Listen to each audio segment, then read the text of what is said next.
மாசம் உங்களுக்கு எந்த வேலையும் செய்யாம ஒரு மாசம் 50,000 தரேன் குஷ்டு ஜாலியா வீட்டுல அப்படின்னா அந்த துப்புரவு தொழிலாளிகளுக்கு என்ன கசக்குமா? நீ இதை செஞ்சா 7 வருஷத்துக்கு மாசம் 50,000 சொன்னா கசக்குமா? அந்த தொழிலாளிகளுக்கு. அரண்சை நேயர்களுக்கு வணக்கம். நான் மதன் உலகன். நம்ம சிறப்பு விருந்தினர் ஆய்வாளர் கிருஷ்ணவேல் அவர்கள் நிறைய விஷயங்கள் விவாதிக்க இருக்கிறோம். அவரை வரவேற்கலாம். வணக்கம் தலா. வணக்கம். இன்றைக்கு சவுக்கு சங்கர் வீட்டில் சாக்கடை ஊற்றிருக்கிறாங்க, மலத்தை ஊற்றிருக்கிறாங்க, ஒரு கும்பல் தாக்குதல் தொடுத்திருக்கிறாங்க. இதுக்கு பின்னாடி யார் இருக்காங்கன்னு உங்களுக்கே தெரியும் அப்படிலாம் சொல்லியிருக்கிறாரு. அந்த வீடியோவெல்லாம் பார்க்குறோம். ரொம்ப கொடூரமாக உள்ள போய் படுக்கையர்கள் ஊற்றிருக்கிறாங்க, காலில் ஊற்றிருக்கிறாங்க. இதெல்லாம் பெரிய கொடுமை இல்லையா? எதுக்காக இப்படி இந்த மாதிரி நடக்குது? அவன் தலையில ஊத்தல. என்னங்க இப்படி சொல்றீங்க? ஒரு பத்திரிகையாளர் சவுக்கு எல்லாம் பத்திரிகையாளர் தான். அப்ப உண்மையான பத்திரிகையாளர்லாம் நீங்க என்ன சொல்லுவீங்க? என்னையவே யாராவது பத்திரிகையாளர்னு சொன்னாங்கன்னா நான் நிறுத்துங்க, நான் பத்திரிகையாளர்லாம் கிடையாது, நான் எழுத்தாளர் தான். நான் மீடியாவில் ஒர்க் பண்ணியிருக்கேன், ஆனால் ஜேர்னலிசம் சைடில் கிடையாது. ஜேர்னலிசமில் ஒர்க் பண்ணாதான் அதுக்கு பேர் பத்திரிகையாளர். இப்போ இண்டிபெண்டன்ட் ஜேர்னலிசம்ன்றது இப்போ தனியாக வந்திருக்கு. இப்போ என்ன இருந்தாலும் ஒரு யூடியூபர்னு சொல்லலாம் தானே. ஒரு யூடியூபர், அவர் மேலே ஒரு தாக்குதல் நடந்திருக்குது. அரசின் ஊழல்களை அம்பலப்படுத்தக்கூடிய ஒரு நபராக இருக்கிறாரு, அதனால குறிவைத்து தாக்கப்படுகிறாருலாம் சொல்றாங்களே. அதாவது அந்த பட்டியலின மக்களுக்கு தமிழக அரசு ஒரு நல்ல வேலையை ஒன்று செஞ்சு கொடுப்போம், தொழில் முனைவோராக அவர்களை மாற்றுவோம். எத்தனை காலம்தான் நீங்கள் வேலை பார்த்துக்கிட்டே இருக்கணும், வேலை பார்த்து கூலி தான் வாங்கணுமா? அந்த வேலைக்கும் அந்த தொழிலுக்கு பயன்படக்கூடிய எந்திரங்களை உங்கள் பேர்லேயே லோனில் வாங்கி தரோம். அப்போ நீங்கள் செய்கிற வேலையை தாண்டி ஒரு சொந்தமாக ஒரு வண்டி ஓட்டுற வண்டியோட உரிமையாளர் அப்படின்ற மாதிரி ஒரு இடத்துக்கு நகர்த்தணும். ஏன்னா அந்த வண்டி ஒவ்வொரு வண்டியும் 65 லட்சம் ரூபாய். சரியா? வண்டினா வண்டின்னு சொன்னால் மக்களுக்கு புரியாது. அது ஒரு டைப் ஆஃப் லாரின்னு வச்சுக்கிங்க. லாரி இப்போ லாரி பஸ் எல்லாமே சேசிஸோடு தான் வரும். முன்னாடி டிரைவர் சீட்டும் அப்படியே அந்த சேசிஸ் மட்டும்தான் இருக்கும். அதுக்கப்புறம் நீங்கள் அந்த பஸ்ஸாக மாற்றுறதா லாரியாக மாற்றுறதாலாம் நீங்கள் தான் போய் அந்த பாடி பில்டிங்கிற கம்பெனியில் கொடுத்து மாற்றணும். இப்போ இது அட்டாச்சு. அதில் இதுவும் ஒரு தண்ணி எடுக்கிற அந்த டேங்கும் இருக்குது, கிளீன் பண்ணுறதுக்கான மெஷினும் இருக்குது. அதெல்லாமே சேர்த்து தான் அது மொத்தம் அந்த 65 லட்சம் ரூபாய் அப்படிங்கிறது. இப்போது முதல் கேள்வி என்னென்னா, அந்த வண்டியை கொண்டு போய் நீ ஒரு கான்ட்ராக்ட் கம்பெனியில் கொடுத்துட்டாங்க, ஜென் கிரீனா ஏதோ சம்திங் ஒன்று சொல்லி வச்சுருக்கிறாரு. என்னோட கேள்வி என்னென்னா, இப்போ சவுக்கு போன்ற நபர்கள் என்ன சொல்ல விருப்பப்படுறாங்க? சொந்தமாக லாரியே இருந்தாலும் சாக்கடையை க்ளீன் பண்ணுற வேலையை நீ தான் செய்யணும்னு சொல்ல வராங்களா? இல்லைங்க. இப்போ அதை வாங்கி அவர் சொல்ல வர்றாரு என்னன்னா, அதை வாங்கி நீங்கள் ஒரு கம்பெனியில் நீங்கள் கொடுக்குறீங்க, ஒரு டைப் வச்சுக்கிறீங்க. அவங்க கவர்மெண்டோட டைப் வச்சுக்கிறாங்க, மெயின்டெனன்ஸ் ஒர்க்கு அவங்க பார்த்துக்கிறாங்க. அப்படின்னும் போது அவர் சொல்ல வர்றது என்னென்னா, இப்போ தலித் மக்கள், ஏழை, அவங்க மாதம் ஒரு 50,000 1 லட்சமோ 1.5 லட்சமோ அது வரப்போகுது, வாங்கி குடிச்சிட்டு ஜாலியாக இருந்துக்கலாம். அப்போ அவன் ஜாலியாக இருப்பான்றது உனக்கு வைத்தறிச்சலாக இருக்கா? அதுதான் என்னோட கேள்வி. ஏங்க இப்போ நீங்கள் 65 லட்ச ரூபா போட்டு இப்போ ஒரு 50 லட்ச ரூபா போட்டு ஒரு லாரி வாங்குறீங்க, வாங்கிட்டு என்ன பண்ணுவீங்க? நீங்களே ஓட்டிட்டு போவீங்களா இங்கேருந்து காஷ்மீர் வர? இல்லை, ஓட்ட தெரிஞ்சா ஓட்டலாம். முடியாதுன்னா நான் சொல்ல வரல. அதை செஞ்சே ஆகணும்னு எதுவும் கட்டாயம் இருக்கா? நீங்கள் ஒரு லாரி வாங்குவீங்க, அடுத்தால அதில் வர்ற வருமானத்தை வச்சு இன்னொரு லாரி வாங்குவீங்க, அப்புறம் 2 லாரியும் ஓட்டுவீங்களா நீங்களே? ஆனால் ட்ரைனிங்கும் கொடுக்குறாங்க. அந்த அரசாங்கத்தோட நோக்கத்தை விட்டுருங்க. அரசாங்கத்தோட நோக்கத்தை விட்டுருங்க. அரசாங்கம் என்ன சொல்லுது? உங்களுக்கு தொழில் முனைவோராக மாறுவதற்கு 65 லட்சம் ரூபாய் கடனாக தரோம். அதில் 35% என்னவோ மானியமாக தமிழக அரசு கொடுத்துருது. அந்த வட்டியை மத்திய அரசுலேருந்து வர்ற நிதியிலேருந்து அந்த வட்டியையும் கழிச்சிடுறோம். மிச்சம் இருக்கக்கூடிய 65% அந்த தொகையை மட்டும்தான் இவங்க மாதம் டியூவாக கட்டணும். அதுக்கு அப்படின்னு ஒரு ஸ்கீமு கொடுத்துருக்குறாங்க. இப்போ இந்த வண்டியை வச்சுக்கிட்டு இவங்க என்ன பண்ணணும்? போய் கார்பரேஷன் கூட போய் கையெழுத்து போடணும். Chennai metropolitan water supply and sewage board, CMWSSB, அது கூட, அதாவது சென்னை குடிநீர் வடிகால் வாரியம், தமிழில் சொல்கிறதா இருந்தால் சிம்பிளாக, அந்த வாரியத்து கூட போய் நீங்கள் ஐயா என்கிட்ட இந்த வண்டி இருக்குங்க, நீங்கள் எனக்கு ஒப்பந்தம் கொடுங்க அப்படின்னு கேட்கணும். அப்புறம் அவங்க அதுக்கு ஒரு ஃபார்ம் கிமெல்லாம் கொடுப்பாங்க, இந்தியன் தாத்தா படத்தில் சொன்ன மாதிரி. அப்புறம் நீங்கள் அங்கே போய் ஒரு வசந்தா மாமியை பார்த்து அப்ளிகேஷன்லாம் வாங்கி ஃபில்அப் பண்ணணும். இது ஒரு பெரிய ப்ராசஸ் இருக்குது. இதெல்லாம் நீங்கள் பண்ணி அதுக்கப்புறம் அந்த வண்டியை கொண்டு போய் ஓட்டினீங்கன்னா அது அவங்க என்னென்னைக்கெல்லாம் பயன்படுத்துகிறாங்களோ அதுக்கு எவ்வளோ அமௌண்ட்டோ அந்த அமௌண்ட்டை கொடுப்பாங்க. அந்த ஓட்டுற டிரைவருக்கு ஒரு சம்பளம் கொடுப்பாங்க. ஸோ இந்த வாகனத்தை வாங்கியவர் அவரே ஓட்டினா அந்த வேலையெல்லாம் செய்யலாம். இப்போ இவங்க என்ன பண்ணியிருக்காங்க? வேறொரு நிறுவனத்தோட டைப் பண்ணி அந்த வண்டியை நீங்கள் வச்சு ஓட்டிக்கிங்க. அந்த நிறுவனம் என்ன சொல்லுது? டியூவோட உனக்கு மாதம் டியூ கட்டினது போக மாதம் 50,000 கொடுத்துட்றேன், மினிமம் ஓடலாம் கூட உங்களுக்கு 50,000 கையில் வந்துடும் அப்படின்னு சொல்லியிருக்காங்க. இதில் என்ன தப்பு இருக்குன்னு எனக்கு புரியல. இப்போ கூட பார்த்தீங்கன்னா நம்ம இந்த ஊபர், ஓலா, ரேப்பிடோலாம் ஓடுது பார்த்தீங்களா? நீங்கள் ஒன்றும் பண்ண வேணாம். ஒரு ஆட்டோ வாங்கி அந்த ரேபிடோ கம்பெனிக்காரனை கூப்பிட்டு இந்த வண்டியை வச்சு ஓட்டிக்கோ அப்படின்னு கொடுத்துட்டீங்கன்னா நீங்களாம் டெய்லி போக வேணாம், பெட்ரோல் போட வேணாம், மெயின்டெனன்ஸ் பண்ண வேணாம், வண்டி டயர் மாற்ற வேணாம், ஆயில் போட வேண்டாம், எதுவும் போட வேணாம், எல்லாம் அவனே பண்ணிப்பான். அவனே ஒரு டிரைவரும் வேலைக்கு போட்டுவான். டிரைவரும் வேலைக்கு போட்டு அவனே மாதம் பூரா ஓட்டுவான் அந்த வண்டியை. ஆனால் உங்களுக்கு மாதம் நீங்கள் எதுவுமே பண்ண வேணாம், உங்கள் அக்கௌண்ட்டுக்கு 12,000 ரூபா கொடுத்துருவான். அப்போ இது வந்து சரின்னு சொல்லலாமா, இது தப்புன்னு சொல்லுவீங்களா? இல்லை, இப்போ எந்த உழைப்புமே இல்லாமல் அவங்களுக்கு வந்துகிட்டே இருக்குது தலித்துகளுக்கு. அதனால உனக்கு எனக்கு வயிறு எரியுதுன்ற. அப்போ அவங்களுக்கு வந்து அரசாங்கத்தின் மூலமாக மாதம் வேலை செய்யாமல் ஒரு 50,000 ரூபா கிடைக்க போகுது அப்படின்றத பார்த்து உனக்கு வைத்தறிச்சலாக இருக்கா? அந்த லாரிக்கு அவன் ஓனர் ஆக போகிறான்னு உனக்கு வைத்தறிச்சலாக இருக்கா? அது மட்டும் இல்லை, இப்போ அதில் வந்து இப்போ செல்வ பெருந்தகை வந்து அந்த ஜின்கிரீன் நிறுவனத்தோட அவரும் அவருடைய அண்ணன் மகன் வந்து அதில் ஏதோ வேலை செய்கிறாரா, அவரும் ஒரு பார்ட்னராக இருக்கிறாரு. அவர் அண்ணன் மகன்லாம் இல்லைங்க, அவர் என்ன யாரோ ஆல் இண்டியா காங்கிரஸ்ல இருக்கக்கூடிய ஒருத்தரோட அண்ணன் பையன் தான் அந்த கம்பெனியை வச்சு நடத்துறாரு அப்படின்னு சொல்லியிருக்காங்க. செல்வ பெருந்தகைக்கும் அதுக்கும் சம்மந்தமே கிடையாது. ஆனால் அந்த கம்பெனி நிறுவனத்துடைய அந்த அட்ரஸ் வந்து செல்வ பெருந்தகையோடைய ஆபீஸ், அது வந்து சரோஜாதேவி வீட்டை ஒரு ஆட்டையை போட்டுட்டாருன்னு சொல்றாரு. அதான் நல்ல விஷயம். சரோஜாதேவி முதல்ல சென்னையிலே கிடையாது, அவங்க பெங்களூர்ல இருக்காங்க. நம்பர் 1. அவங்க இருக்கிறது பூரா குடியிருக்கிறது பூரா பெங்களூர்ல தான், சென்னையில கிடையவே கிடையாது. அவங்க நடிக்கிற காலத்திலேயே கூட பெங்களூர்ல இருந்து வந்து நடிச்சுட்டு திருப்பி போயிடுவாங்க பெங்களூருக்கு. அவங்க சென்னையில தங்கினதே கிடையாது. 2வது, நீங்க சொல்ற அந்த வீடு இருக்குல்ல, நம்பர் 16 செல்லையா ஸ்ட்ரீட், ரொம்ப அப்படியே இதாக சொன்னாரு. எனக்கு பயங்கர குஷி ஆயிடுச்சு. ஏன்னா அந்த வீடு எனக்கு தெரியும். அன்பார்ச்சுனேட்லி அந்த வீட்டுக்கு வாரம் ஒரு நாள் நான் போயிட்டு தான் வந்துட்டு இருக்கிறேன். நீங்க எங்க சார் அங்க போறீங்க அப்படின்றீங்களா? நம்ம காமராஜர் நினைவுல இருக்கு பார்த்தீங்களா, காமராஜர் குடியிருந்த வீடு, அந்த வீட்டுக்கு நேர் எதிரில் உள்ள போற ஸ்ட்ரீட்டுக்கு தான் அந்த சின்னையா ஸ்ட்ரீட்னு பேர். அங்க வந்து பாத்தீங்கன்னா நமக்கு தெரிஞ்ச ஒரு தம்பி வந்து ஒரு யூடியூப் சேனல் வச்சு நடத்துறாப்புல. வாரம் கூப்பிடுவாப்புல, ஆனால் வாங்க ஏதாவது சினிமா பத்தி இன்னைக்கு பேசலாம் அப்படின்னு கூப்பிடுவாப்புல. ஸோ வாரம் ஒரு முறை நான் அந்த வீட்டுக்கு டெய்லி அங்கே போயிட்டு வர ஆள் தான். அந்த வீடு எப்படி இருக்கு, அந்த யூடியூப் சேனல்லாம் வச்சு நடத்துற அளவுக்கு பெரிய வீடாக்கி ஆட்டையை போட்டாங்களா அப்படின்னு அடுத்தால கிளம்பிடுவாங்க. அது வந்து பாத்தீங்கன்னா 60கள்லயோ 70கள்லயோ கட்டப்பட்ட ஒரு வீடு. ஓட்டு வீடு தான். ஓட்டு வீடுலாம் இல்லை, ஃபர்ஸ்ட் ஃப்ளோர் செகண்ட் ஃப்ளோர் வரை இருக்கு. நல்ல பெரிய வீடுங்க. அது சுமார் 2.5 கிரவுண்ட் இருக்கும், அந்த அளவுக்கு பெரிய வீடு. அப்போ அவ்வளோ பெரிய வீடை டி நகர்ல மெயின் ப்ராப்பர்ட்டி செல்வ பெருந்தகை ஆட்டையை போட்டு விட்டாரா அப்படின்னு கிளம்பி வந்துருவாங்க. அங்க செல்வ பெருந்தகையோட ஒரு ஆபீஸ் இருக்கு, அதை நான் மறுக்கல. அது எப்படி இருக்கும்னு கேட்டீங்கன்னா, அந்த பழைய காலத்துல வந்து அதை 60-70களில் கட்டின வீடெல்லாம் எப்படி இருக்கும்னா, வேலை செய்யறவங்க தங்கறதுக்காக அவுட் ஹவுஸ் மாதிரி ஒரு சின்ன ரூம் ஒன்று வெளியே கட்டிடுவாங்க. அந்த வீடு மெயின் வீடு அப்படியே இருக்கும். கிரவுண்ட் ஃப்ளோர்ல பாத்தீங்கன்னா ஒரே ஒரு ரூமும் ஒரு பாத்ரூமும் கட்டி கொடுத்துருப்பாங்க. அந்த வீட்டில் வேலை செய்ய வந்தவங்க இல்லை வேலை செய்யறவங்க அங்க தங்கறதுக்காக இருக்கும். மற்றபடி வீட்டுக்குள்ள போனீங்கன்னா அது பெரிய வீடு, ஒரு 10-15 ரூம்லாம் இருக்கும்னு வைங்களேன். இந்த 10-15 ரூம்லாம் இருக்கிற ஏரியா இருக்குல்ல, அதை மெயின்டைன் பண்றதுக்கு ஒரு வாட்ச்மேன் இருக்காரு. அந்த சாவி அந்த வாட்ச்மேன்ட்ட தான் இருக்கு. வீட்டுக்குள்ள ஃபுல்லா சிசிடிவி கேமரா இருக்கு. வீட்டு ஓனரோட வாரிசுங்கெல்லாம் அமெரிக்கால இருக்காங்க. அவங்க வீடு என்ன எப்படி இருக்குன்னு அப்பப்போ சிசிடிவி கேமராலே பாத்துப்பாங்க இங்க இருந்து. ஆமா, இந்த வெளியே இந்த வேலைக்காரங்க தங்குற ரூம் ஒண்ணு இருக்குன்னு சொன்னேன். அந்த ரூமை வந்து கொஞ்ச நாள் செல்வ பெருந்தகை ஆபீஸா பயன்படுத்தினாரு. இப்ப பயன்படுத்தலையா? இப்ப பயன்படுத்தல. அவர் இதுக்கு முன்னாடி வேற ஏதோ ஒரு கட்சியில இருந்தப்ப அந்த ஆபீஸா பயன்படுத்தினாரு. இப்ப காங்கிரஸ் ஆக போனதுக்கு அப்புறம் காங்கிரஸுக்கு போயிட்டாரு.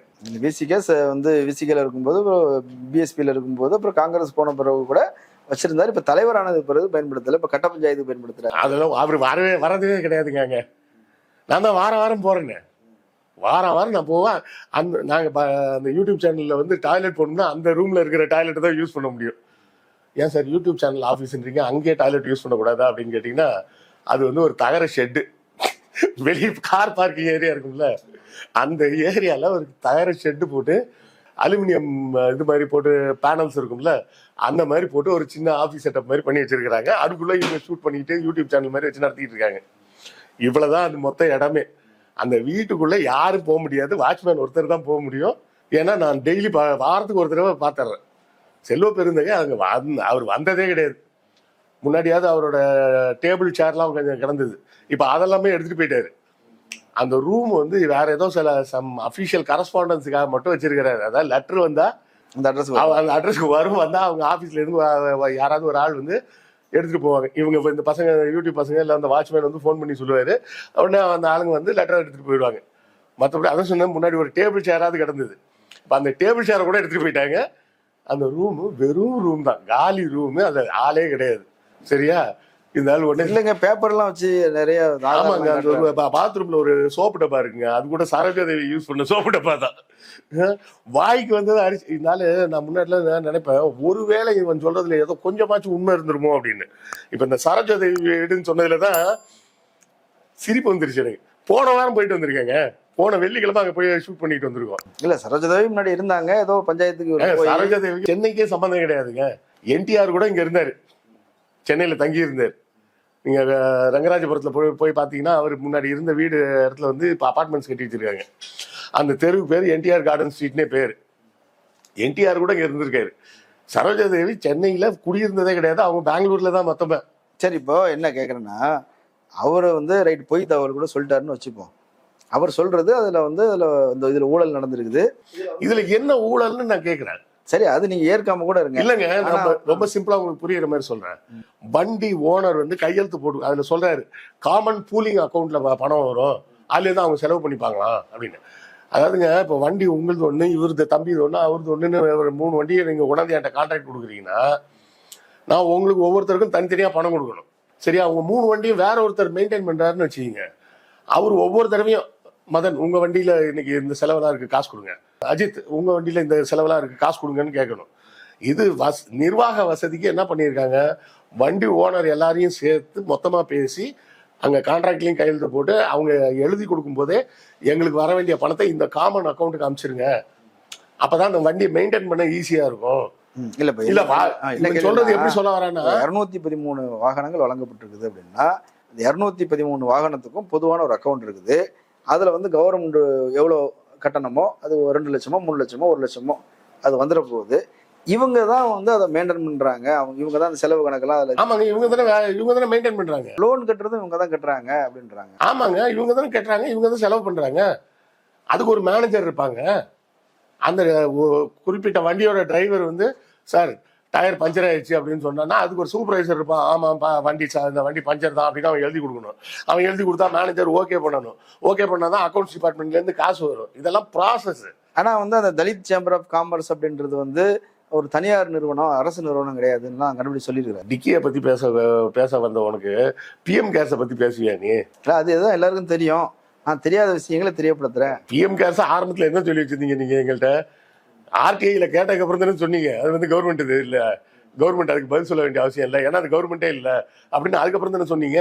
ஏங்க இப்போ உங்க கூட தான் வச்சிருக்காங்க South India film chamber of காமர்ஸ்னு. இல்லப்பா, அவர் சொல்ல வர்றது என்னன்னா, நான் தலித் மக்களுக்கு விரோதமா எதுவும் பேசல. இதில் தலித் மக்கள் பலனடைவது இருந்தாலும் கூட செல்வ பெருந்தகை அதுல வந்து ஏதோ ஒரு கொஞ்சம் காசு எடுக்கிறாரு, ஊழல் அதை கண்டுபிடிச்சிருக்கிறேன்னு சொல்லி. செல்வ பெருந்தகை வேலை செஞ்சு சம்பாதிக்கிறாருப்பா, உன்ன மாதிரி வாடகை விட்டா சம்பாதிச்சிட்டு இருக்காரு. நான் கேட்குறேன்ப்பா, South Indian film chamber of காமர்ஸ்னு இருக்கு, அப்ப அது சவுத் இந்தியான்னு ஒரு கவர்மெண்டோடதுன்னு அர்த்தமா? லூசு மாதிரி பேசிட்டு இருக்கிறான் இருந்தாலும். இவங்க தான் பேர் வைக்கும்போது பிஎம் கேர்னு பேர் வச்சு ஏமாத்துறாங்க. பிஎம் கேர்னு நீ வச்சுப்பியா? இந்தியா கேர்னு கூட வைக்கலாமா? அப்படி ஏமாத்தினப்பெல்லாம் உன் வாய் எங்க போச்சு? டிக்கி வந்து நான் உங்களுக்காக கண்டுபிடிச்சு சொன்னேன் பார்த்தீங்களா, அது பார்த்த உடனே உங்களுக்கு அப்படியே ஏதோ இந்தியன் கவர்மெண்டோடது மாதிரி தோணி இருக்குமே. அது இல்லைன்னு இப்ப தெரிஞ்சிச்சு அவங்களுக்குன்னு இது பெருசா கண்டுபிடிச்சாரான். இவன் வாய்க்கெல்லாம் வந்து அதான் நான் சொன்னேன் ஆரம்பத்துல, வீட்டுக்குள்ள ஊத்துனது தப்பு, அவன் தலையிலேயே ஊத்திருக்கணும். இல்ல, ரவிக்குமார் நாரா அப்படிங்கிறவர் தான் அவருடைய ஆந்திராக்காரு. ஆமா, அவர் தான் அவருடைய சேர்மனா இருக்காரு. அவர் மட்டும் இல்லைங்க, அவரு அப்புறம் மகாராஷ்டிராக்காரர் ஒருத்தர் இருக்காரு, யூபிக்காரர் ஒருத்தர் இருக்காரு, ஒரு 3-4 ஸ்டேட்டை சேர்ந்தவங்க அதுல இருக்காங்க. அதுலதான் இவரும் ஒருத்தர் இருக்காரு, உங்க சொந்தக்காரர் ஒருத்தர் இருக்கிறாரு, இருந்துட்டு போறாரு. உனக்கு என்ன பிரச்சனைப்பா? அப்ப இது என்ன பிரச்சனையா இருக்குங்க? தலித் சேம்பர்ல இவர் எப்படி உள்ள போறாரு? தலித்துக்காக ஒண்ணு ஆரம்பிச்சா தலித்துன்னு தான் வைப்பாங்க, வேற என்ன பேர் வைப்பாங்க? Savukku Shankar India chamber of commerce தான் வைப்பாங்க. இல்ல சரி, இப்போ இவருடைய சொந்தக்காரு வேற ஒருத்தர் போடலாம்ல, இவங்க சொந்தக்காரங்களே உள்ள போறாங்க. யார் வேலை செய்யறது வேலை செய்யலன்றது அந்த சேம்பர் முடிவு பண்ணுங்க. நீ யார் முடிவு பண்றதுக்கு? அந்த சேம்பர் ஆஃப் காமர்ஸ்ல இருக்கக்கூடிய டைரக்டர்ஸ் சேர்ந்து முடிவு பண்ணி தானே ஆளை போடுவாங்க. இவர் செல்வ பெருந்தகை சொல்லிட்டாருன்னு உடனே போடுவாங்களா? வாய்க்கு வந்ததை அடிச்சு விடுறது இல்ல. அப்ப அவங்க வந்து மும்பையில பதிவு செய்யப்பட்ட ஒரு நிறுவனம், அவங்க இங்க வந்து ஒர்க் பண்றாங்கல்ல, அப்ப அதுல ஏதோ தப்பு நடக்கிற வாய்ப்பு இருக்கும்ல. இந்த பயனாளிகளை அடையாளம் காண்பது அப்படின்றப்போ அதை ஒரு ஏஜென்சியில தான் கொடுப்பாங்க. எல்லாத்துக்கும் உட்காந்து ஆள் எடுக்க மாட்டாங்க. இப்போ ஒன்றும் இல்லை, டிசிஎஸ் இருக்கு, டிசிஎஸ்ல வேலைக்கு சம்பளத்துக்கு வந்து கிட்டத்தட்ட 1 லட்சம் ரூபாய்க்கு சம்பளம் கொடுக்குறான். அவன் என்ன டெய்லி உட்காந்து அவன் தான் இன்டர்வியூ பண்ணி ஆள் எடுத்துட்டு இருக்கானா? வேலை செய்யும்போது உயிர் இழந்தவர்கள் அவங்களுடைய குடும்பத்துக்கு 39 பேர் ஐடென்டிஃபை பண்ணிருக்காங்க. அதுக்கப்புறம் துப்புரவு பணியாளர்கள், அதுல இருந்து ஒரு 48 பேர், அதுலயே ரொம்ப வறுமையில இருக்கக்கூடியவர்கள் அவங்கள கண்டுபிடிச்சு மீதி பேர் அப்படின்ற மாதிரி கொடுக்குறாங்க. இதெல்லாம் கிரைட்டீரியா. இந்த கிரைட்டீரியா படி நீ ஆளை செலக்ட் பண்ணி கொண்டாந்து கொடு எனக்கு டாக்குமெண்டோடன்னு கேட்டிருக்காங்க கவர்மெண்ட். ரொம்ப சிம்பிள். இந்த தகுதியோடு இருக்கக்கூடியவர்கள் யாருன்னா அந்த தகுதிக்கான தக்க சான்றிதழோட ஆளை தேடி கொண்டாந்து என்னை கொடுன்னு சொல்லியிருக்காங்க. இது அவுட் சோர்சிங்க. இந்த காலம் வந்து அவுட் சோர்சிங் காலம். எல்லாத்தையுமே அவுட் சோர்ஸ் தான் பண்ணுவாங்க. எல்லாத்தையும் உட்காந்து முதலமைச்சரே ஏன் பண்ணலன்னு கேட்குற மாதிரி இருக்குது இந்த கேள்வி வந்து நீ இன்டைரக்டா எப்படி இருக்குன்னா, இந்த பயனாளிகளை முதலமைச்சர் நேரா போய் சென்னை கார்பரேஷன் ஆஃபீஸில் உட்காந்து ஒவ்வொரு பேப்பராக பார்த்து இவங்கெல்லாம் தகுதி வாய்ந்தவர்னு ஏன் பார்க்கலன்னு கேட்குற மாதிரி இருக்குது. இது நடந்து முடிஞ்சு 3 மாதம் ஆகி போச்சு. இந்த வீடியோ வந்து 3 மாதம் ஆச்சு. இப்போ வந்து தாக்குதல் தொடுக்க வேண்டிய தேவை. அவரே வந்து சொல்றாரு, எனக்கு வந்து வீடு இல்லை, என்னுடைய சொந்த வீடெல்லாம் கவர்மெண்ட் வந்து சீல் வச்சிருக்குது. நான் ஹோட்டல்ல சிரிக்கிறீங்க நீங்க. அவர் ஒரு கஷ்டத்தை சொல்றாரு. நான் ஹோட்டல்ல அங்கே எங்கே தங்கிட்டு சுற்றிட்டு இருக்கிறேன். இப்போதான் இந்த வீடு எடுத்து தங்கியிருக்கிறேன். இந்த வீடு அட்ரஸ் போலீஸ்காரங்களை தவிர யாருக்குமே தெரியாது. அப்போ போலீஸ்காரங்க தான் உங்களுக்கு தகவல் கொடுத்துருக்காங்க. கமிஷனர் தான் அந்த வேலையை செஞ்சிருக்கு. கமிஷனர் அருண்குமார் தான் என்ன பழிவாங்க இது செஞ்சிருக்கிறாரு. வீட்டு அட்ரஸ் வந்து எப்படி கண்டுபிடிச்சு வந்தாங்க. நம்ம வந்து கண்டிப்பா முதலமைச்சருக்கு ஒரு கடிதம் போடணுங்க. கமிஷனர் இவ்வளவு வேலை வெட்டியே இல்லாம சும்மா உட்கார்ந்து இருக்கிறாரு, நீங்க என்ன செஞ்சிட்டு இருக்கிறீங்க முதலமைச்சரே? ஒரு கமிஷனர் ஊர்ல வேற வேலையே இல்லாம உட்கார்ந்து இருந்துகிட்டு துப்புரவு பணியாளர்கள் ஒரு 10-15 பேரை திரட்டி, இதுதான்ப்பா அட்ரஸ், இதுதான் வீட்டு நம்பரு, இதுதான் வீட்டு அடையாளம், போய் இது மாதிரி பண்ணுங்க அப்படின்னு சொல்லி கொடுக்குற அளவுக்கு அவரு வேலையே இல்லாம இருக்கிறாரு. இல்ல என்ன பழி வாங்கணுங்கிற மோட்டிவ் வேற யாருக்கு இருக்குது? பெரிய வேற பழி வாங்குறாங்க. நீ பேசின பேச்சுக்கு ஊர்ல எந்த பக்கம் போனாலும் உன்னை உதைப்பான். ஊர்ல எவனையாவது நீ அசிங்கப்படுத்தாம இருந்திருக்கிறியா? ஒருத்தன் விடாம எல்லாரையும் அசிங்கப்படுத்திருக்க. காவல்துறையை அசிங்கப்படுத்தி பேசுற, நீதித்துறையை அசிங்கப்படுத்தி பேசுற, இப்ப தலித் மக்களையும் அசிங்கப்படுத்தி பேசுற. அவனுக்கு வயிற்றுச்சல் என்ன? அப்படி இல்லையே, தலித் மக்கள் அசிங்கப்படுத்தி அவனு பேசல. அவர் எப்பவுமே அவரே என்ன சொன்னா, வண்டியை கொண்டாந்து என்கிட்ட விட்டுரு, நான் மாசம் 50,000 ரூபாய் தரேன், நீ குடிச்சிட்டு ஜாலியாரு.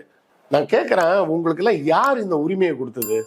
ஏழை எளிய மக்களுக்கு வந்து ஒழுக்கத்தை கற்பிக்கக்கூடிய உரிமை யார் உங்களுக்கு கொடுத்ததுன்னு நான் கேட்கறேன். நீ போய் ஒரு 5 ஸ்டார் பார்ல உட்காந்துக்கிட்டு ஃபுல்லா தண்ணியை போட்டுக்கிட்டு எளிய ஏழை மக்களை பார்த்து அவங்க பாவம் பாருங்க கஷ்டப்படுறாங்க, அந்த காசெல்லாம் கொண்டு போய் குடிக்கிறதுக்கு செலவு பண்றாங்க அப்படின்னா அவங்களுக்கு மாரல் போலீசிங் பண்ணக்கூடிய வேலையை உங்களுக்கு யார் கொடுத்தது? ஏழை எளிய மக்களுக்கு ஒழுக்கத்தை கற்பிக்கிறேன். முதல்ல குடின்றது ஒழுக்கத்துக்குள்ளேயே வராது. ஒழுக்கம்ன்றது வந்து பொய் சொல்லாம இருக்கிறது, திருடாம இருக்கிறது, அடுத்தவங்க முன்னாடி கையை பிடிச்சி இழுக்காம இருக்கிறது தான் ஒழுக்கம். இது எல்லாத்தையும் நீ செஞ்சுக்கிட்டு இருக்கிற. நீ இங்க வந்து குடிக்கிறத பத்தி பேசிட்டு இருக்க. ஏழை மக்கள் குடிக்கலாமா? அவன் என்ன சாப்பிடறான்றத பத்தி உனக்கு என்ன அக்கறை? ஏழை எளிய மக்கள் என்ன சாப்பிடணும், என்ன குடிக்கணும், என்ன எங்க படுத்து தூங்கணும்ன்றதெல்லாம் பத்தி பேசுறதுக்கு நீ யாரு? உனக்கு யார் அந்த உரிமையை கொடுத்தது? இல்ல, இப்ப துப்புரவு பணியாளர்கள் அப்படின் போது அவங்களுக்கு அந்த விஷயங்கள் எதுவுமே பெருசா தெரியாது. 65 லட்ச ரூபா ப்ராப்பர்ட்டியை வந்து அவங்கள்ட்ட கொடுக்கும்போது அவங்களுக்கு அது கையால தெரிஞ்சிருமா? கொடுக்குற 50,000 வாங்கிக்கிட்டு அந்த மாதிரி இருந்துருவாங்க. ஒரு லாரியை வந்து அப்படியே கொண்டு போய் வித்துற முடியுமா? அதுக்கு ஆர்சி புக்குன்னு ஒன்று இருக்கு, லோன் கொடுத்த பேங்கோட பேர் இருக்கு, லோன் கட்டி முடிச்சாதான் பேங்க் என்ஓசி கொடுப்பான், என்ஓசி கொடுத்தாதான் அந்த ஆர்சி புக்கை வந்து ஓனர் பேருக்கு மாறும். அதுக்கப்புறம் தான் அந்த ஓனரே விற்கிறதுக்குன்னா விற்கிறத பற்றி யோசிக்க முடியும். இவ்வளோ விஷயம் இருக்கும்போது அப்படியே அந்த லாரியை தூக்கி அவங்க கொடுத்த உடனே அப்படியே ஏமாத்திட்டு போயிடுவாங்க. அப்படின்னா ஊரில் இருக்கவங்கலாம் கேனையன்னு நினச்சிட்டு பேசிட்டு இருக்கான் அந்த ஆள். அது எப்படிங்க வித்துற முடியும்? லாரியை வேணா விற்க முடியும். உன்ன மாதிரி திருட்டு டாக்குமெண்ட் போடுறவனா இருந்தால் வேணா வித்துற முடியும். ஒழுங்காக கம்பெனி வச்சு நடத்துறவங்களாம் அதெல்லாம் பண்ண முடியாது, பண்ணவும் மாட்டான். ஏன்னா அந்த மக்கள் என்ன அவ்வளோ முட்டாளா? அதாவது இவன் சொல்றது என்ன தெரியுமா சொல்றான்? அந்த மக்கள் வந்து முட்டாள், அவங்களுக்கு ஒன்றும் தெரியாது, ஈஸியாக ஏமாந்துருவாங்க.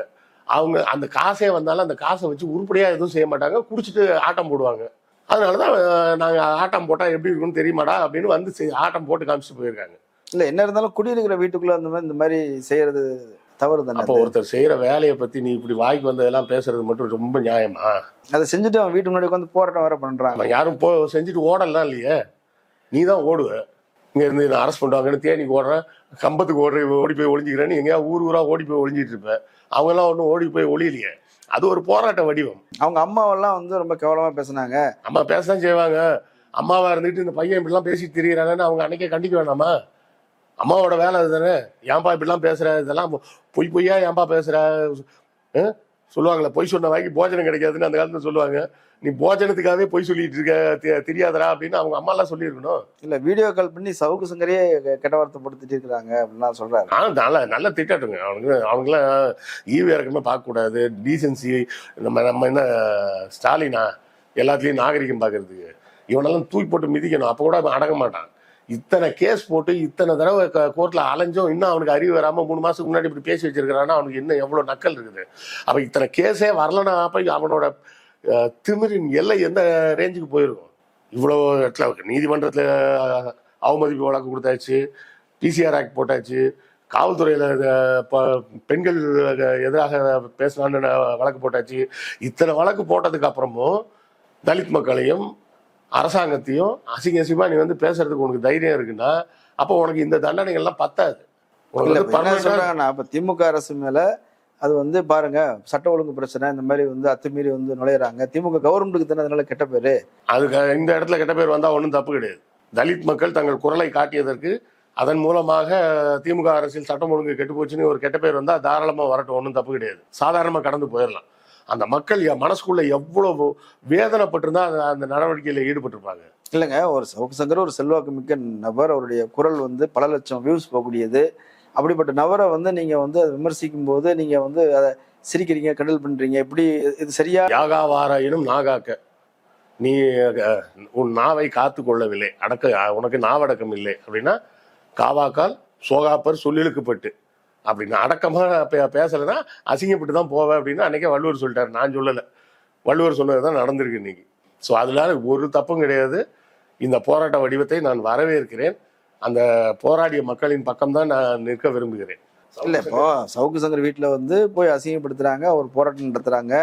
அப்போ காவல்துறை ஃபோன் பண்ணி நீங்க வராத, அவங்க ரொம்ப கோபமா இருக்கிறாங்க அப்படின்னு சொன்னா சொந்த வீட்டுக்கு வர முடியாத அளவுக்கு ஒரு பாதுகாப்பற்ற நிலை இருக்குதுன்னு தானே அர்த்தம். அதுக்கு பேர் பாதுகாப்பற்ற நிலை இல்லைங்க. சவுக்கு சங்கரை பாதுகாப்பதற்காக போலீஸ் எடுத்த நடவடிக்கை. அவங்க ஃபோன் பண்ணி சொல்லாம இருந்திருந்தாங்கன்னா நேரா போயிருந்தாங்கன்னா சட்டையை பிச்சு ரோட்ல ஓட விட்டுருப்பாங்க. அவங்க இருந்த கோபத்துல உன் மீது எதுவும் வன்முறை நடந்துடக்கூடாதுன்ற நல்ல எண்ணத்துல தான் காவல்துறை ஃபோன் பண்ணி முதல்ல சொல்லியிருக்காங்க. அப்படி காவல்துறைக்கு பழிவாங்கும் நோக்கம் இருந்திருந்தா ஃபோன் பண்ணாம கம்முன்னு வேடிக்கை பார்த்துட்டு இருந்திருப்பாங்க. போ மகனே போய் நல்லா 2 சாத்து வாங்கிட்டு வா அப்படின்னு சொல்லி அமுச்சு விட்டுருப்பாங்க. சரி, இன்னொரு விமர்சனம் வருது இல்லையா? இப்போ இது வந்து விஸ்வகர்மா திட்டத்தை போல தானே ஒரு திட்டம். அந்தந்த சாதி தொழில உள்ளவங்க அந்த சாதி தொழிலே செய்யணுங்கிறது மாதிரி தானே. சாதி கீதிலாம் இதுல கிடையாதுங்க. இதுல வந்து கிரைட்டீரியா வந்து தலித் மக்கள், அவ்வளவுதான். அதுல சப் கேட்டகரியாக ப்ரியாரிட்டைஸ் பண்றாங்க. இந்த தொழிலை செய்து இறந்து போனவங்களோட வாரிசா இருந்தா அவங்களுக்கு முதல் உரிமையை கொடுங்க. இல்ல, பறையர் சமூகத்தை சேர்ந்தவங்களும் அருந்ததி சமூகத்தை சேர்ந்தவங்களும் தான் நிறைய பேர் உள்ள வராங்க. எங்க தலித் சமூகம்னா அவங்க தானங்க வருவாங்க, வேற யாருங்க வருவாங்க? நாடாரும் செட்டியாருமா வருவாரு? நீங்க கேட்கறது பார்த்தா அப்படிதான் இருக்கு.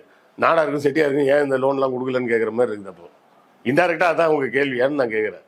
அந்த மக்களுக்கு பயன்படுத்தும் அப்படின்னு சொல்லி அந்த லோனை கொடுக்குறாங்க.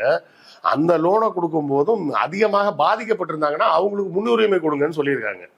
கண்டிப்பா இந்த தொழில் செஞ்சுட்டு இருந்தவங்களா இருக்கணும்லாம் சொல்லவே கிடையாது. கொடுக்கப்பட்ட எல்லா வாகனத்துல இருந்தவங்களும் துப்புரவு தொழில இருந்து அதிலே செத்து போனவங்க எல்லாம் கிடையாது. அந்த தொழிலுக்கே வராதவங்க எல்லாம் இருக்கிறாங்க. ஆனா தலித் சமூகத்தை சார்ந்தவங்க அவங்களதான் அப்லிஃப்ட் பண்ணணும்னு சொல்லி இந்த ஸ்கீம்ன்றப்போ அவங்கள வந்து குலத்தொழில் செய்ய சொல்ல. இல்ல, என்ன கேள்வின்னா இப்ப தலித் சமூகத்திலே பிறர்லாம் இருக்கிறாங்க, அவங்களெல்லாம் விட்டுட்டு துப்புரவு பணி வேலை செய்து இறந்தவர்களுக்கும் அதுல வறுமையா இருக்கிறவங்களுக்கு மட்டும் தானே கொடுத்துருக்காங்க. அந்த தொழில் அவங்கள செய்ய சொல்லலைங்க, அந்த வாகனத்தை அவங்களுக்கு கொடுக்குறாங்க கடனா. நீங்க போய் துப்புரவு தொழில் செய்யுங்க, நான் லோன் தரேன்னு சொல்லல. அதற்கு உண்டான வாகனத்தை வாங்குவதற்கு நாங்க கடன் தரோன்றோம். ரெண்டுக்கும் நிறைய வித்தியாசம் இருக்கு. விஸ்வகர்மா திட்டம் என்ன சொல்லுது? நீ அந்த தொழில் செய்வதற்கு பயிற்சி எடுப்பதற்கு நான் பணம் தரேன்னு சொல்றாங்க. இங்க அப்படி சொல்லல. இதுல உள்ள தொழில் முனைவோராக நீங்க வர எங்க 65 லட்சம் ரூபாய் லோனும் 3 லட்சம் ரூபாய் கொடுத்து நான் ட்ரைனிங் கொடுக்குறேன்னு சொல்ற விஸ்வகர்மா திட்டமும் ஒன்னா? நீங்க 3 லட்சம் ரூபாய் வச்சு என்ன பண்ணுவீங்க? கடை கூட போட முடியாது. கடவை அட்வான்ஸே 2 லட்சம் ரூபாய் கேட்பாங்க. அதுவும் இதுவும் ஒன்னாங்க. 65 லட்சம் ரூபாய்க்கு ஒரு வண்டியை வாங்கி கையில கொடுக்குறாங்க. இந்த லோன் பீரியட் முடிஞ்சதுக்கு அப்புறம் அதை கொண்டு போய் ரொம்ப கம்மி ரேட்டுக்கு வித்தா கூட ஒரு 30 லட்சம் ரூபாய்க்கு போகும். குற்றச்சாட்டு என்ன சொல்றாருன்னா, இந்த வாகனங்களை கவர்மெண்டே ஏற்கனவே 539 வாகனம் இருக்குது, புதுசா 58 வாகனங்கள் வாங்கியிருக்கிறாங்க, அதைத்தான் அவங்களும் தான் மெயின்டைன் பண்ணிட்டு இருக்காங்க. அப்ப அது எதுக்கு வந்து மறுபடியும் வந்து 500 சொச்ச வாகனங்கள்ல பெரும்பாலும் அந்த துறை சார்ந்த அதிகாரிகளோட வாகனமே வந்து ஒரு 200-300 வாகனம் இருக்கும். சரியா? குடிநீர் வடிகால் வாரியத்துல ஓடுற லாரி பூரா யாருதுங்க? குடிநீர் வடிகால் வாரியத்தோட லாரியா? இல்ல, வெளியே இருந்தா அங்க எடுத்துருக்காங்க. அப்போ 536 அதே எப்படி தண்ணி சப்ளைக்கெல்லாம் லாரியை வாடகைக்கு எடுக்கிறாங்களோ அதே போலவே துப்புரவு பணிகளுக்கும் வாடகைக்கு எடுக்கிறாங்க. அந்த இது சுவேஜ் போர்டு வண்டி ஒண்ணு வருமே, அந்த வண்டி எல்லா வண்டியும் கவர்மெண்ட் வண்டியா? இல்ல, எனக்கு தெரிஞ்சவங்களே லாரி எல்லாம் உள்ள விட்டுருக்காங்க. அதான் சொல்றேன். அந்த தெரிஞ்சவங்க எல்லாம் விடுறாங்கன்னா அவங்கள்ட்ட பணம் இருக்கு, அவங்க பணம் போட்டு வாங்குறாங்க. தலித் மக்களுக்கு வாங்குறதுக்கு லோன் வாங்குறதுக்கு வழியே கிடையாது. அதனால அரசாங்கம் அந்த லோனை உங்களுக்கு தரோம், நீங்களும் அந்த வண்டியை வாங்கி அந்த வண்டியை கார்பரேஷனுக்கு கான்ட்ராக்ட்ல கொடுத்து பணம் சம்பாதிச்சிங்க அப்படின்னு சொல்லியிருக்காங்க. அந்த வண்டியை நீங்களே வந்து ஓட்டி நீங்களே வந்து கிளீன் பண்ணி அந்த வேலையை நீங்களே செய்யணும்லாம் அரசாங்கம் சொல்லலை. அப்படி சொல்லியிருந்தா அது விஸ்வகர்மா திட்டம். சரி, அப்படி செய்யல. இன்னொரு நிறுவனத்தோட டைப் வச்சிருக்கிறாங்க. அந்த நிறுவனம் ஏற்கனவே அரசாங்கத்துறை நிறுவனத்தினுடைய வாகனங்களையும் அந்த மாதிரி கான்ட்ராக்ட் வாகனங்களுக்கும் பழுது பார்க்குற வேலையில செஞ்சுட்டு இருக்கிறாங்க. அப்போ இதன் மூலமாக அந்த நிறுவனம் பலன் அடைஞ்சிட்டு இருக்கு, லாபம் சம்பாதிக்கும். அப்புறம் அவன ஓசிக்கா வேலை செய்வான், அவன் ஓசிக்கு வேலை செய்வானாங்க? ஏன்னா இதுக்கு கொஸ்டினே வந்து என்ன சொல்றது, அர்த்தம் இல்லாத கேள்வியா இருக்குது. அவங்க பலன் அடைகிறாங்க. அப்போ வேலை பார்க்குறவனுக்குலாம் யார் சம்பளம் கொடுப்பாங்க? அங்கே அந்த லாரியை ஓட்டுற டிரைவருக்கு யார் சம்பளம் கொடுப்பா? அந்த லாரியோட கிளீனருக்கு யார் சம்பளம் கொடுப்பா? அதுக்கு யார் பெட்ரோல் போடுவா? இவங்கெல்லாம் ஒழுங்கா வேலைக்கு வந்தாங்களா இல்லையான்னு பார்க்கறதுக்கு ஒரு சூப்பர்வைசர் போட்டா அந்த சூப்பர்வைசருக்கு யார் சம்பளம் கொடுப்பா? ஒரு 10 சூப்பர்வைசரை சேர்த்து பார்த்துக்கிற மேனேஜருக்கு யார் சம்பளம் கொடுப்பா? இதுக்கு செலவு செய்யப்பட்ட பணம்லாம் கரெக்டாக தான் செலவு பண்ண வச்சான்னு வவுச்சர் போட்டு அந்த வவுச்சர் அக்கௌண்ட்ஸ் எல்லாம் மெயின்டைன் பண்ணுற அக்கௌண்டன்ட்டுக்கு யார் சம்பளம் கொடுப்பா? அவன் பைத்தியக்கார மாதிரி அவன் பேசிட்டு இருக்கிறான். நம்மளும் அதை ஒரு கேள்வின்னு கேட்டுக்கிட்டு இருக்கிறோமே. ஒரு ஆபீஸ் நடத்தினா இத்தனை ஆள் வேணும்லாங்க. அப்ப அது ஊழல் இல்லைன்னு இது எப்படிங்க? எது நாங்க திமுக அரசாங்கத்துல எது செஞ்சாலும் ஊழல் தானே. பஸ்ல போறேன், ஒரு சின்ன பேப்பரை கிழிச்சு கையில கொடுத்துட்டு 7 ரூபாய் வாங்கி அடுத்த ஸ்டாப்ல இறக்கி விட்டாங்க, சரியான ஊழலா இருக்கு அப்படின்னு சொல்லுவீங்களா? அதுக்கு பேரு நிர்வாகம், அட்மினிஸ்ட்ரேஷன் அப்படின்னு ஆங்கிலத்துல சொல்லுவாங்க. நீங்க டிக்கெட் காசு கொடுத்தீங்கன்னா அவங்க டிக்கெட் தருவாங்க, உங்களை கொண்டு போய் இறக்கி விடுவாங்க. சரி, அப்போ நீங்க சவுக்கு சங்கர் ஒரு தப்பான ஆளு, ஆதரவா அண்ணாமலை வந்து அவர் அறிக்கை விட்டுருக்கிறாரு, எடப்பாடி பழனிசாமி அறிக்கை விட்டுருக்கிறாரு, நாம் தமிழர் இருந்து இடும்பவனம் கார்த்தி ட்வீட் போட்டுருக்காரு. தவறு செஞ்சவர்னு அப்படி நாம் தமிழரை மட்டும் கொஞ்சம் மண்டையில கொட்டணும். ஏன்னா இவங்க 2 பேரும் பேசுறாங்கன்னா முன்னாளில் வந்து 2 கட்சிக்காரர்களும் இவனால் பலன் அடைந்தவர்கள்.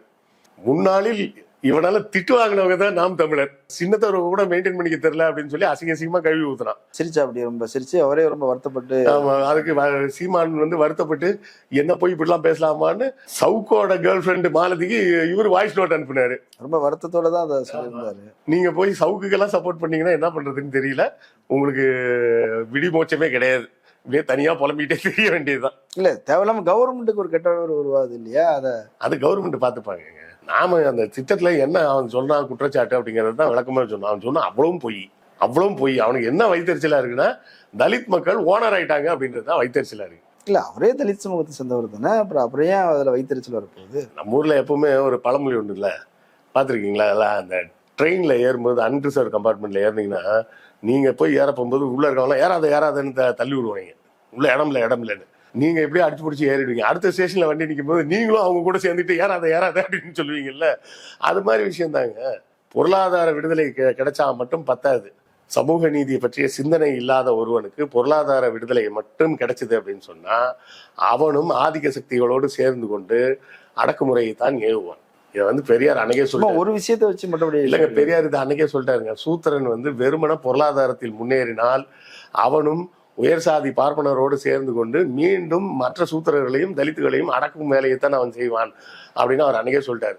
சமூக நீதி கொண்ட பார்வை வராமல், சமத்துவம் கொண்ட பார்வை வராத வர பொருளாதார விடுதலை என்பது அவனது அடிமை புத்தியை மாத்தாது. சவுக்கு சங்கரோட புத்தி என்னன்னா ஆதிக்க சாதியிடம் நல்ல பேர் வாங்கணும். ஆதிக்க சாதியிடம் நல்ல பேர் வாங்கணும்னா அப்பாவி ஏழை தலித் மக்களை அசிங்கப்படுத்தி பேசணும்.